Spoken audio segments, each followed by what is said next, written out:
Jamie, first off, a couple of really important re-signings for the Highlanders announced this morning. What's your reaction to that? Oh, no.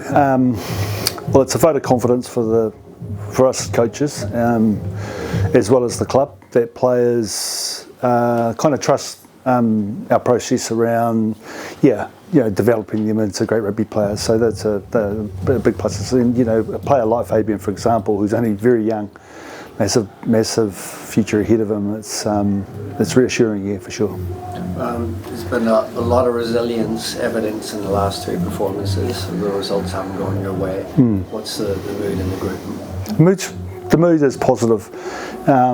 Very disappointing for the players to, play some real quality rugby against the best teams in the competition, and come so agonisingly close to the result, and then to fall at the final hurdle. It's disappointing for the players, but by the time we get to today, which is when we name the team,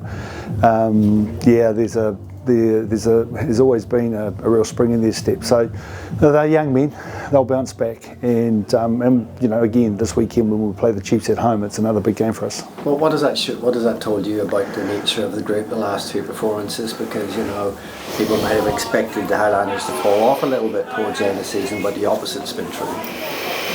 I'm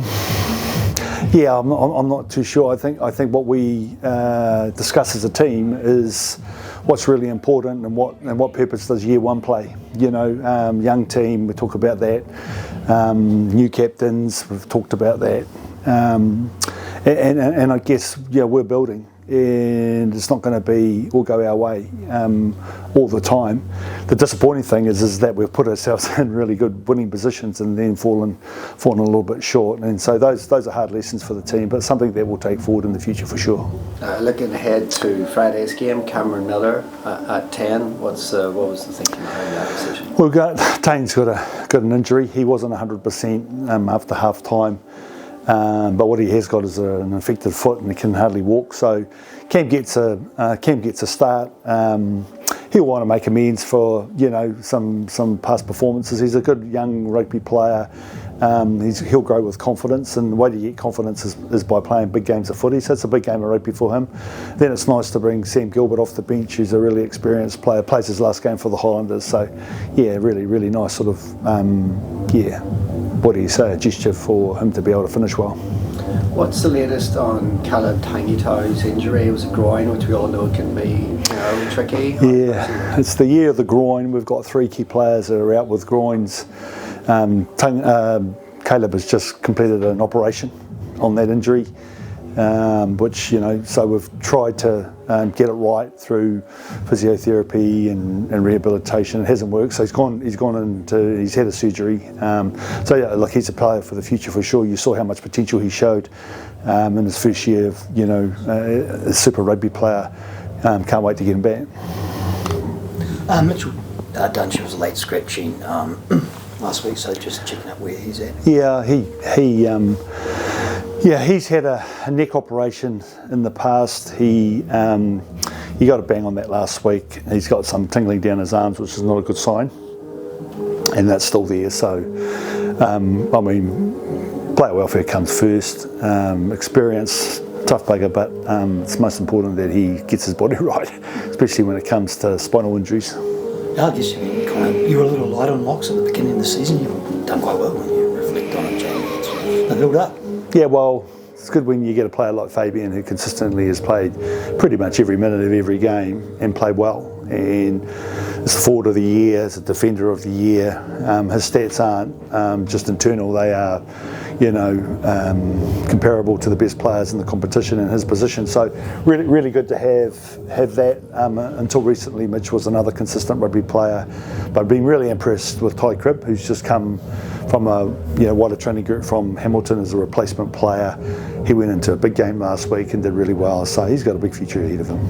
Fabian's had a taste now with the All Blacks 11 now. 15. Is he ready to make the step up to the finish? Who's that, sorry? Fabian? I think that decision is up to Scott and his coaches. My opinion around Fabian is consistent, attacking defence, line out, scrum. Sounds like he's ready to go, but that's someone else's call. I guess when you reflect on the season, one more game to go, obviously, but you'll look at those 7 losses by 7 or fewer potential wins. So that's got to give you some confidence for next season, I suppose. Well, yeah, I haven't lost confidence in the team. I feel sorry for our team because they work hellishly hard, and but that's footy. You know, there's kind of no fairy tales in sport. The lessons that we're learning on how to close games and how to execute under pressure are costing us, and so let's hope, you know, going forward that doesn't cost us again. You know. What did you make of the Chiefs' last performance? It's an outlier, isn't it? Well, yeah, you know, an 85-pointer, you don't learn too much as a coach, so I didn't watch it. The Super season's virtually done. So some of the players will be looking forward to the possible All Black selection. Have you got many players that you think are up for possible selection? I think Timoki Tavatavanawai has been an outstanding player, played every minute of every game, and that's because we needed him. Perhaps if we gave him a break, then his rugby, in terms of how he played, and this is no slight on him, could even be better. You know, so I think he's got massive potential, and he would be in my All Black team. Fabian Holland is another one that we've just sort of mentioned. I think a young boy, 22, locks. They don't grow on trees, and he's certainly shown the attributes that I see that the All Blacks need for sure. What does Jim bring to the team? Well, where do you start and where do you stop? You know, performance, I guess, is the most important thing, and then consistent performance on both sides of the ball, and versatile. So he started off a winger, he's now a midfielder.